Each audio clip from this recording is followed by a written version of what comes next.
avviati dall'Autostrada di Agrigento una serie di controlli sulla sicurezza stradale, in particolare sull'efficienza dei pneumatici usurati o cristallizzati. Sono state oltre 20 le multe elevate a guidatori che non avevano l'auto in regola con le gomme. Oltre 100 i controlli effettuati a tanti autoveicoli che non sono stati trovati in regola con normative previste dal codice stradale. Spesso, a detta dell'Autostrada, i pneumatici erano vistosamente usurati e presentavano lesioni. Il battistrada era pesantemente compromesso. A detta del comandante dell'Autostrada Monreale, la sicurezza del mezzo stradale parte proprio dallo stato di salute dei pneumatici. Diversi anche i controlli in genere effettuati sul mancato uso della cintura di sicurezza o le multe elevate anche per l'utilizzo dei cellulari in auto, in particolare molti guidatori che guidavano incuranti delle norme che vietano l'uso dei telefonini, con applicazioni di sanzioni che prevedono la decurtazione di punti sulla patente.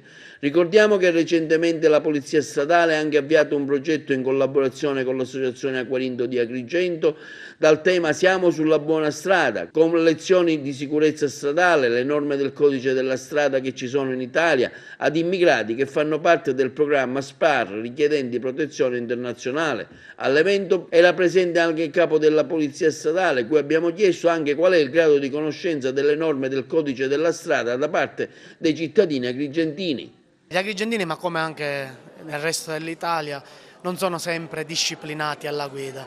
Ahimè, le infrazioni che noi riscontriamo più frequentemente sono sempre le stesse. C'è uno scarso uso delle cinture di sicurezza, un uso invece assiduo del cellulare alla guida, soprattutto adesso con i giovani, l'utilizzo dei social network, di WhatsApp, della messaggistica.